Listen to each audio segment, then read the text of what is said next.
Bom dia, boa tarde ou boa noite. Mais uma semana com o estudo da Gênese, os milagres e as predições segundo o Espiritismo. Estamos fazendo o estudo das obras básicas, essa é a última obra do Pentateuco kardeciano. A versão que eu vou utilizar para leitura é a versão disponibilizada de maneira digital pela FEB, no canal FEBnet. Esse é o episódio de número 191, estamos estudando o capítulo 14, cujo título é Os Fluidos. Esse capítulo 14 está na segunda parte deste livro. A primeira parte é dedicada à Gênese, ou seja, às investigações, aos estudos sobre o início. A segunda parte, os milagres, que é essa que estamos, e na sequência, as predições. Essas três coisas, Gênese, milagres e predições, tudo segundo o Espiritismo. O capítulo 14 dos fluidos é dividido em duas partes. A primeira, natureza e propriedades, e a segunda, na qual estamos, é a explicação de alguns fatos. Nós estamos estudando as curas. O episódio passado iniciou o estudo do item 31, que também era sobre curas, e continuamos o nosso estudo hoje, esta semana, o estudo do item 32 do capítulo 14. Então, antes de iniciar a leitura, e o que vai muito nos ajudar na compreensão é buscar o significado de cura. Curar, etimologicamente, significa cuidar.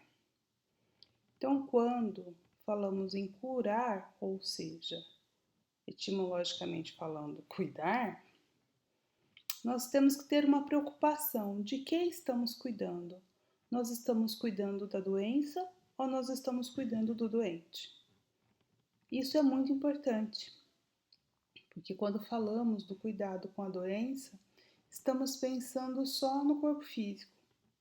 Mas quando falamos do cuidado com o doente, a abordagem é mais ampla, mais holística, pensando no todo, porque o doente inclui o corpo físico, os seus sintomas, inclui as causas, inclui a sua relação com o corpo e o seu estado físico, mental e espiritual.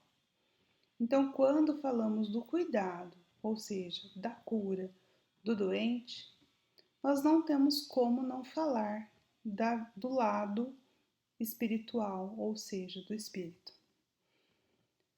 Durante toda a história da humanidade, a questão da cura, ela sempre esteve relacionada com a religião. Inclusive, eu escolhi uma imagem aí que tem um pajé, né, fazendo um ritual aí de cura. Então, nas civilizações desde os primórdios da civilização, nós vamos ver essa mistura de religião e cura. Os rituais de cura, os sacerdotes, os pajés, sendo aqueles que cuidavam do paciente, ou seja, seriam, entre aspas, os médicos daquela sociedade. Mas a partir do desenvolvimento da ciência moderna, nós temos o desenvolvimento da medicina. Temos a medicina mais antiga também, desde os gregos e os romanos, mas nós temos a medicina moderna como um campo da ciência. Assim, nós temos duas vertentes ou dois modos de se pensar a cura, do ponto de vista da ciência e do ponto de vista religioso. A ciência, bastante preocupada, para não dizer exclusivamente, com o corpo físico, talvez um pouco do mental, se pensarmos no campo da medicina moderna, por exemplo, da psicologia. E a religião já preocupado com o todo, né? Com o bem-estar físico, mental, espiritual do doente, cuidando da pessoa.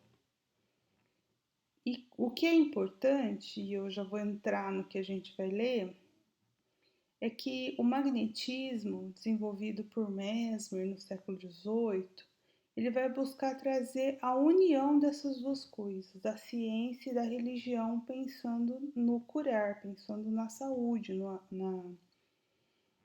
no provimento da saúde. Pode ser de modo a curar no sentido quando a doença já está estabelecida, ou muitas vezes, dentro de uma conotação mais moderna, até a profilaxia, né? Para evitar doenças. E o magnetismo, então, ele vai trazer essa busca por unir essas duas formas de se cuidar, a se cuidar da doença barra doente, a ciência e a religião. Então, nós vamos falar um pouquinho disso. E o magnetismo ele é importante dentro do nosso estudo, já que estamos falando de uma obra básica do Espiritismo, porque o Espiritismo ele tem muitos pontos em comum com o magnetismo. O próprio codificador diz isso. Ele diz que são duas ciências que têm muitos pontos em comum. Só que o magnetismo ele é anterior ao Espiritismo. O Mesmer é do século XVIII, Kardec é do século XIX. Para a gente entender melhor tudo isso, vamos à leitura e daí vamos perpassando com essa ideia, né? Por isso que eu quis começar já com ela, com essa ideia de cura, dessa forma mais ampla, cura do doente, não só o tratamento da doença, mas incluindo o tratamento da doença. Item 32, diz Kardec, são extremamente variados os efeitos da ação fluídica sobre os doentes, de acordo com as circunstâncias. O item 31 falou do fluido universal, a ação do fluido nessas situações de cura, como o fluido pode penetrar o corpo físico e promover alterações tanto no corpo físico como do corpo perispiritual, porque são da mesma natureza. Isso nós vimos no estudo do item anterior. Então ele está continuando que esses efeitos do fluido, ele tem resultados diferentes nos doentes, porque vai depender das circunstâncias todas que se realiza aquela ação. Aí ele vai dizer, algumas vezes é lenta e reclama tratamento prolongado, como no magnetismo ordinário. Outras vezes é rápida, como uma corrente elétrica. Então, a ação fluídica, no caso, pensando no tratamento da doença, ela pode ser instantânea, como ele diz, rápida, como uma corrente elétrica. As curas que Jesus fez foi assim, instantânea. O cego de nascença que passa a ver de uma hora para outra, rápida, instantânea, como uma corrente elétrica. Mas, ele diz, em outras vezes ela é lenta, o tratamento é prolongado, como é o caso do magnetismo ordinário. E aí nós entramos no nosso, que eu já adiantei, né? No magnetismo, para entender essa colocação aqui na Gênese que o Kardec faz, nós temos que retroceder um pouco no tempo e entender o que é o magnetismo, como nasceu essa ideia e como o magnetismo influenciou Kardec, inclusive, e o magnetismo foi explicado, ou pelo menos foi tomado como um apoio para a explicação que os espíritos deram para alguns fenômenos. Vamos ver isso, então? Franz Anton Mesmer foi um médico alemão que viveu no século XVIII. Ele, inspirado no próprio magnetismo, tem uma pedra, né, que foi encontrada numa região. Então, o magnetismo, esse nome tem a ver com a região, com as pedras que tinham naquela região ali, magmática, que ela tinha o quê? As pedras que eram ímãs, ou seja, elas tinham uma atração. Isso é o magnetismo da física, que a gente estuda na física. O Mesmer, ele entendendo esse magnetismo aí da propriedade dos corpos físicos, dos corpos inanimados, Ele desenvolveu uma teoria de que os corpos físicos dos seres animados, os animais, os humanos, eles também teriam um fluxo, uma atração que ele chamou de magnetismo animal, fazendo uma correspondência com o magnetismo das rochas. E ele usava no início, para fazer os seus tratamentos, ímãs e certos artefatos, mas depois ele abandonou esses artefatos. A ideia de Mesmer foi até aceita em sua época, ele fez até certo sucesso, tanto na Áustria quanto na França, mas no século XIX ele foi refutado. E não é aceito por conta de que a medicina, a ciência, a medicina normal, ela não reconhece os métodos científicos para a comprovação. Então ela foi refutada. Mas isso não significa que não tenha os seus méritos, e aí é isso que a gente vai estudar nesse item nos próximos. Essa ideia do magnetismo, ela vai influenciar profundamente o professor Rivail, que nós conhecemos como Allan Kardec. Porque o professor Rivail teve contato com um dos seguidores do mesmerismo, chamado Barão do Poté, e ele entendia muito, de mesmerismo. Então ele vai inclusive se apropriar e aprofundar de algumas ideias do magnetismo para o espiritismo nascente. Como é que se dá a cura pelo magnetismo? Mesmer defende com vigor cada vez crescente, como eu disse para vocês, no começo ele usava ímãs e outros artefatos, mas depois ele foi mudando a postura.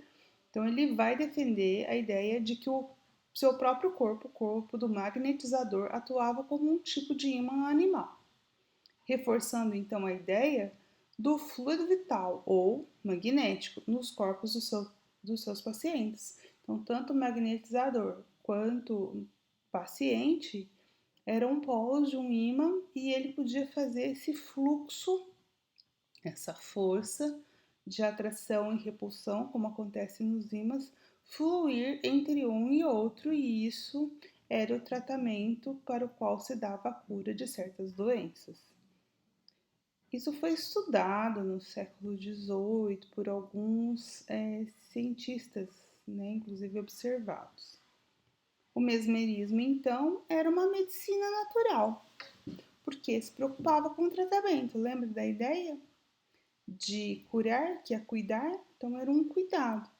A doença no mesmerismo é vista como Como que se dá a doença, de acordo com o mesmerismo?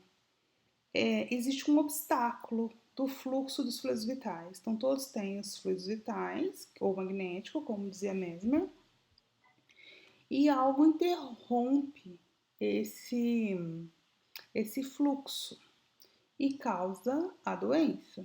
O tratamento, então, seria eliminar esse obstáculo e recuperar a harmonia do corpo perdida. Aqui do Brasil, nós temos no Brasil o país onde a homeopatia é mais difundida. E Hahnemann, o fundador da homeopatia, ele é contemporâneo de Mesmer e também no mesmo país, também é alemão.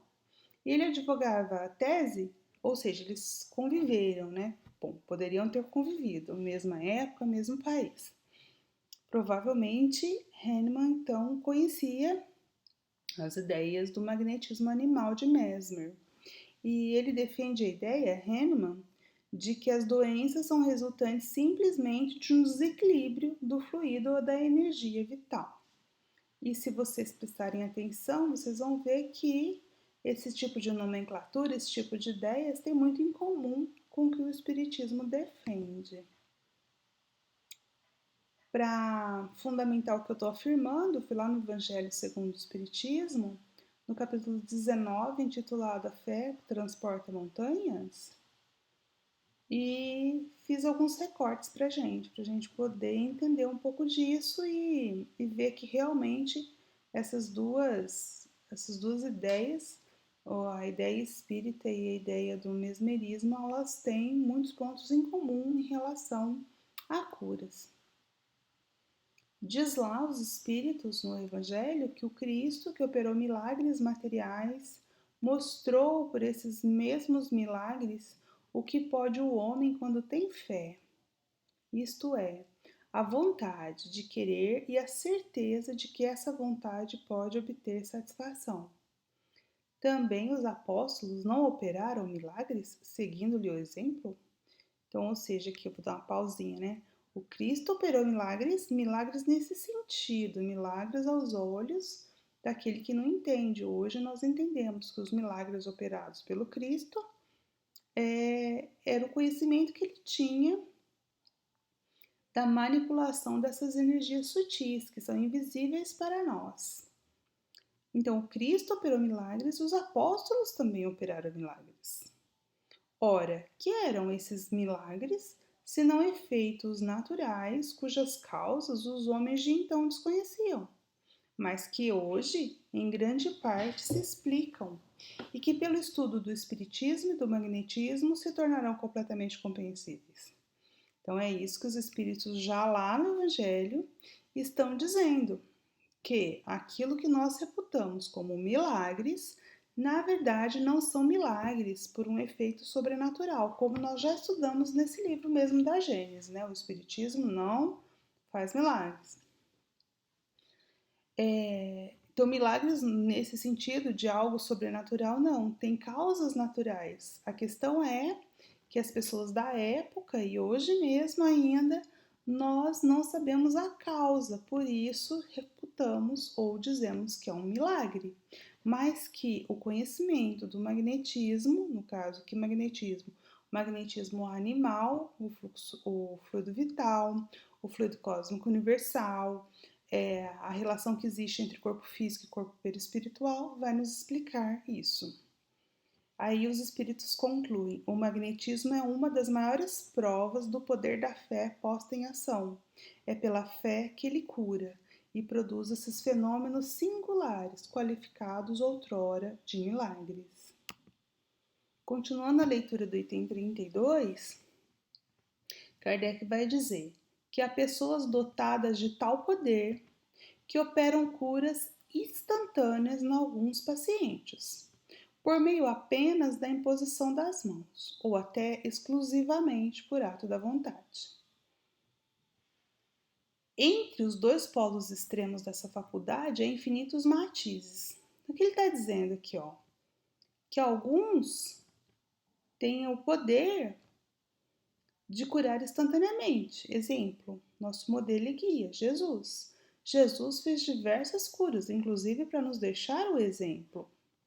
De diversas maneiras, Jesus fez cura impondo as mãos, fez curas só pelo poder da sua vontade. Sobre a imposição de mãos, vários exemplos temos nos evangelhos. Sobre por ato de vontade, a mulher que nós comentamos no estudo anterior, a mulher que tinha um fluxo de sangue, foi por um ato de vontade. Os 10 leprosos, que ao longe ele diz, eu quero, ele usa exatamente essa palavra, eu quero, ou seja, eu quero que vocês sejam curados, assim se fez. Usando, tem o episódio do cego, de Betsaida, em que ele usa a própria saliva. Então ele foi mostrando que existiam várias formas de realizar esse tipo de procedimento. E tem outros que o tratamento ele é feito bem devagar, né? Então existe é isso que os espíritos aqui, na verdade Kardec, através do ensinamento que ele obteve com os espíritos nos outros livros e em toda a sua experiência, ele vai dizer que entre esses dois extremos, entre as curas instantâneas e aquelas que são tratamentos mais prolongados, e também a imposição de mãos e por ato de vontade, vai ter uma infinidade de matizes, ou seja, tem muitas possibilidades. Já falando nisso, ele falou da imposição de mãos e eu tô falando aqui da relação, inclusive baseada no Evangelho, entre o Espiritismo e o Magnetismo, o próprio passe, né? Não sei se vocês sabem por que a gente usa essa terminologia. Passe, o que significa passe? Passe é o ato de passar as mãos, por isso passe, passar as mãos repetidamente ante os olhos de uma pessoa para magnetizá-la ou sobre uma parte doente de uma pessoa para curá-la. Conclusão: o termo passe ele vem do magnetismo. Ele era usado passar as mãos ante os olhos das pessoas para magnetizá-la, ou seja, hipnotizá-la, porque o magnetismo também gerou como um dos seus frutos a teoria da hipnose. Então, a incorporação dos passes magnéticos e da água magnetizada ao movimento espírita foi feito do mesmerismo, do magnetismo. Porém, não foi simplesmente uma transposição de ideias, porque Kardec ele estudou e propôs a ação e a intervenção dos espíritos nesse tratamento, ampliando a noção de fluido. Ou seja, no magnetismo, o fluido era do próprio magnetizador, era isso que se acreditava. Então, quem dava os passes magnéticos e toda aquela energia era do próprio magnetizador, e quem magnetizava a água era o fluido do próprio magnetizador. Kardec ele traz a ideia para o espiritismo, porém ele expande. Ele diz que o magnetizador, agora chamado de médium passista, ele é um intermediário, por isso médium, porque existe o fluido espiritual também com a ação dos espíritos sobre o magnetizador ou sobre o médium passista. Então, por isso que o passe na casa espírita a gente diz que é um passe misto, porque tem os fluidos do encarnado e potencializado ou sublimado pelos desencarnados, ou direcionado também pelos espíritos trabalhadores da casa desencarnados. Continuando a leitura, todas as curas desse gênero são variedades do magnetismo e só diferem pela intensidade e pela rapidez da ação. O princípio é sempre o mesmo, o fluido, a desempenhar o papel de agente terapêutico, cujo efeito se acha subordinado à sua qualidade e às circunstâncias especiais. É isso então, né? Assim, Kardec faz uma conclusão pra gente, que todas essas curas que ao longo da história têm sido tidas como milagres, ela tem um agente invisível aos nossos olhos, que é o fluido. O fluido é que, de acordo com a intensidade, a pureza, então tem a ver com o merecimento de quem recebe, com a força, a elevação, a vontade de quem doa, ele vai fazer esse papel aí de agente terapêutico, seria o medicamento invisível, que vai depender das substâncias. Eu trouxe nas imagens para vocês uma linha para poder refletir um pouco sobre isso, que o fundo é sempre o mesmo, mas a maneira ela vai alternando dependendo das circunstâncias. Nós vamos ver Jesus curando instantaneamente, com a pureza, com a vontade, com o que nos serviu de modelo. Os apóstolos agindo em seu nome, isso já é relatado em Atos dos Apóstolos, curando também enfermos. Na imagem, no caso, temos os relatos das curas feitas pelo apóstolo Paulo. Depois, mais modernamente, os tratamentos espirituais, as cirurgias espirituais feitas pela imposição de mãos. E mais modernamente ainda, o que hoje está sendo bastante divulgado pela AME, inclusive, Associação Médico Espírita, é o poder que temos de nos autocurar. Que toda cura, na verdade, é uma autocura, que tem a ver com o nosso equilíbrio, com o nosso autoconhecimento, que é tendência mais moderna é que nós consigamos colocar em ação essas energias em benefício da nossa própria harmonia, do nosso equilíbrio. Então, a relação entre saúde mental e espiritual com a saúde do corpo. E para finalizar o nosso estudo dessa semana, eu gostaria de fazer mais na prática, porque as obras subsidiárias, principalmente essa que eu gosto muito de trazer, a série A Vida no Mundo Espiritual de André Luiz, nos traz exemplos belíssimos que exemplificam o que Kardec estava falando na Gênese. No livro Evolução em Dois Mundos, que é um livro mais teórico, tem o capítulo 14 que é dedicado ao passe magnético. Aí é interessante que nós falamos de magnetismo e André Luiz traz exatamente esse adjetivo para o passe magnético. Ele vai dizer: o fluido magnético, transmitido por uma pessoa a outra, atua sobre as células do corpo do paciente, particularmente as sanguíneas e as histiocitárias. Eu fui procurar o que é histiocitárias. São células relacionadas ao sistema imunológico, ao nosso sistema imunológico, determinando-lhes o nível satisfatório. Então, ou seja, a transmissão desse fluido magnético ele pode interferir no nível de certas células sanguíneas e relacionado ao sistema imunológico, no nível dela, tá vendo o efeito que ela vai dar? A migração delas, ou seja, para onde elas vão, ou a mobilidade, a fabricação de anticorpos, ou ainda a improvisação de outros recursos combativos e imunológicos na defesa contra as invasões bacterianas, na redução ou extinção dos processos patogênicos, ou seja, das doenças. Então, André Luiz nos dizendo como a transmissão desse fluido magnético pode interferir nesses seres microscópicos que regem o funcionamento da máquina física.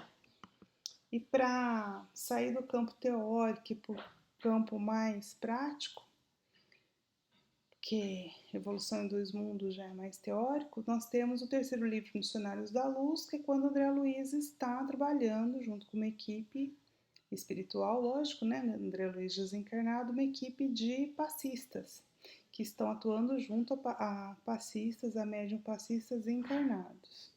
E ele, no capítulo 19, que fala dos passes, ele vai relatar o caso que ele observou de uma mulher que tinha tido sérios atritos com o esposo naquele dia.